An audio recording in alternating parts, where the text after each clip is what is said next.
Poskočan vatren Čičica, član vrhovnog štaba, ljulja se već satima na leđima durašnog bosanskog konjička.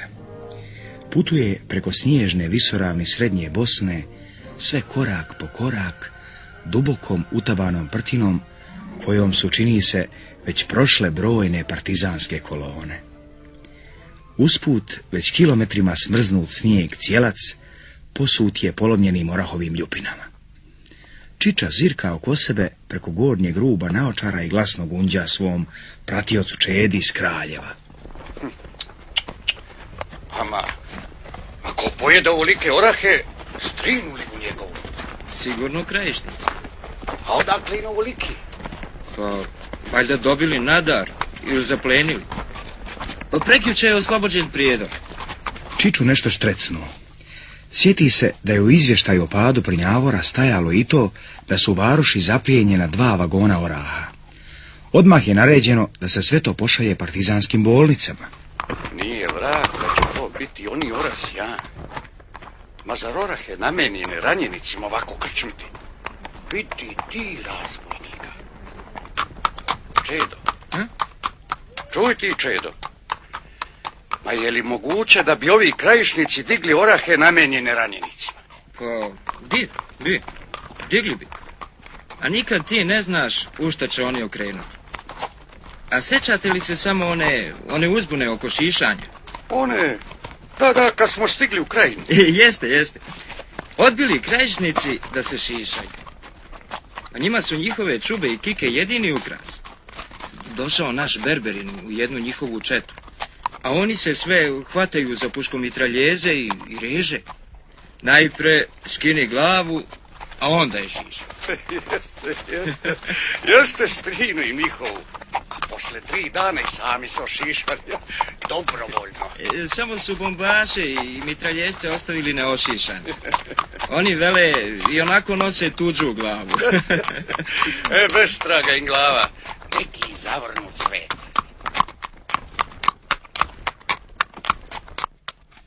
Negdje pred podne stigoše do uzanog mostića. Tu su se sustizali partizani i ostali svijet, izgomilavali se s obje strane potoka, jer je preko zaleđenog brvna valjalo polako i oprezno prelaziti.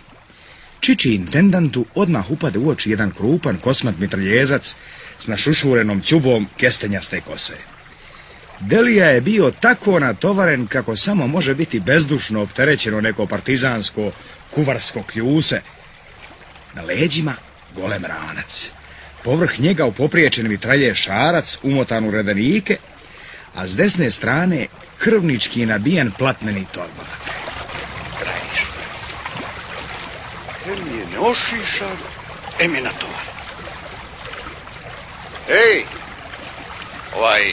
druže, zar vi u četi nemate neko konča za taj mitraljez? Konj, veliš. A šta ću ja onda raditi? Da. A šta ti je to u rancu? Municija. Za šarca. A baš municija, a? To u torbici.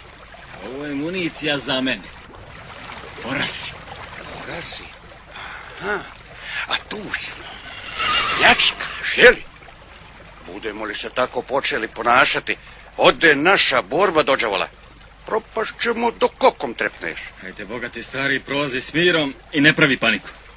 Da naša borba propadne zbog pregršti oraha, vala nek propadne ako je toliko kilava. Koli te samo to me nauči da mi je znati.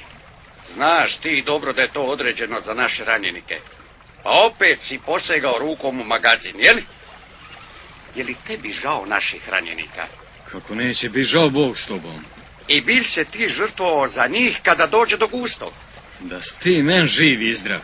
Makljao sam se ja zbog njih 10 puta da se sve prašilo. Da, a opet si spreman da digneš njihove orahe, a? Spreman, u svako dobu. Taman da zmija na njima leži, ja ću rukom toru. Kako to? Kako pitaš? A znaš li ti, druže, da je nama, krajiškoj djeci, jedina i najveća milošta i dar, otkako znamo zase, samo ora i ništa drugo. Osobito zim. dođe tako u goste tetka, kum, rođaka, pa rukom u torbicu. Gdje ste vi, djeco? Evo vam svakom po šaka oraja. Orasi, ma nema većeg i ljepšeg dara na ovom svijetu. Nikad mi niko u mome vijeku nije ništa ni poklonio, donio ora. Vidi sad tog đavola. Eto kako je to. I sad tamo, u Prnjavoru, usred najžešće bitke i tarapane, neko iz naše čete trijeknu. Orasi, Bog vas mazao. Evo ih, puni džakovi. A vi navalili po njima, a? Ih, Boga ti tvoga. Strpa smo se jedan sve preko drugoga. A ustaški mitrajezac opleti po nama. Ostade nas tu 4-5 na gomili, kao da smo bunker zauzimali. A ti ništa. Kupiš li kupiš? Vraga kupim. Valjalo mi je najprije likvidirati onog mitraljezca. A kad sam upao kod njega uz vaklo, kad li tamo, sve zasuto ljupinama od oraja. I on grešnik na ovoj zimi zaželio se oraja. Neki naš kukavelj, krajišnik. Bi mi ga žao onako mrtvog. I on volio oraje. Živa ljudska duša.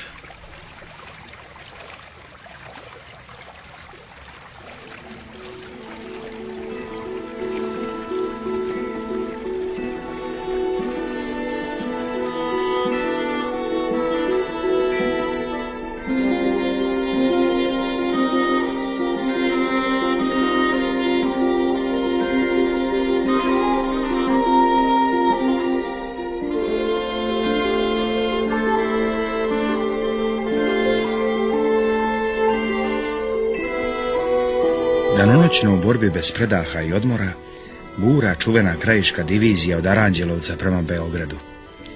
Jedna isturena jedinica već je dospjela do druma kod Boleča, na sam prag Beograda, i tu se onako po mraku povaljala po nekim jarkovima i udolinama.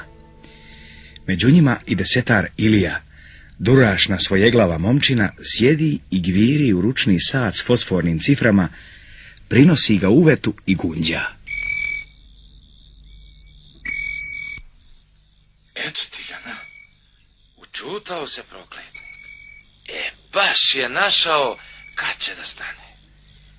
Prije svega nekoliko dana Ilija je dobio taj sat od komandira čete, prvi svoj časovnik u životu. Na brzinu je naučio kako se čita vrijeme, pa otada malo, a on virne u spravicu i svečano objavi. Toliko i toliko sati, a naće se i neka minutica kusura. Jel jasno, drugovi, a? Lakše mu je sad i u najvećoj tami. Pogleda samo sat, a fosforne cifre pulsiraju kao živi putokazi i spremno najavljuju koje je doba. A gledaj ti ove nevolje noćas. Kud baš sad da stane? Đavo te metno na svoj nenarodni nakovanj. Kud sam sad pristao s tobom? Boško, Boško, vidi ga. Stao pa stao. Nema ti tu više pomoći.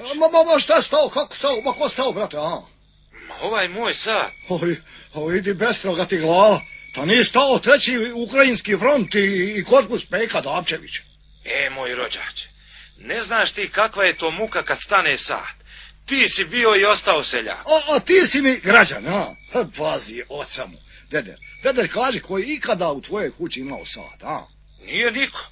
Brate, ali meni noćas... A tebi noćas bezbedli stao, jer ga juče nijesi navio, ja?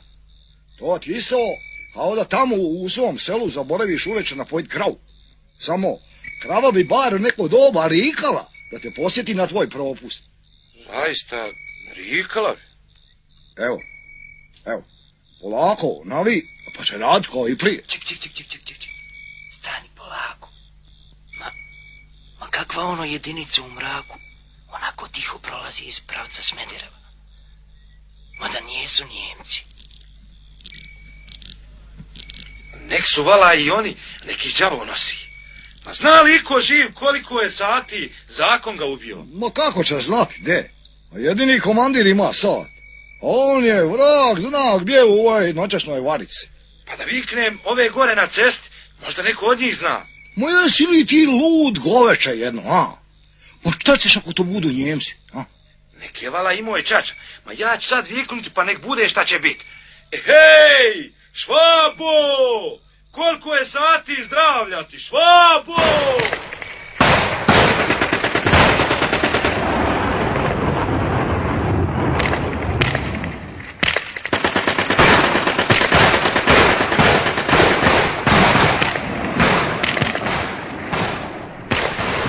Kako je počeo krkljanac na ovom sektoru kod Boleča između naših i Nijemaca, koji su odstupali od Smedereva, to niko od krajišnika nije umio da kaže. Znaju samo toliko, kad su poskakali zasna, da su se našli u pravom paklu od vatre i grmljevine, pa su se sve do jutra makljali i nosili sa Švabom i sa svojima. A čini se, kada se ni neprijatelj nije bolje snašao, pa je tu i tamo kokao svoje kamarade, sve dok se nisu počele dizati ruke na predaju. Budalašu jedan, ma vidiš li šta uradi sa svojim satom, a? Pazi tamo po asfaltu. Eno, krv teče kao potočić. To vidim prvi put u životu. Jedna ti majka, jesi vidio čuda i klanice? A on, ovaj moj sat, još uvijek radi.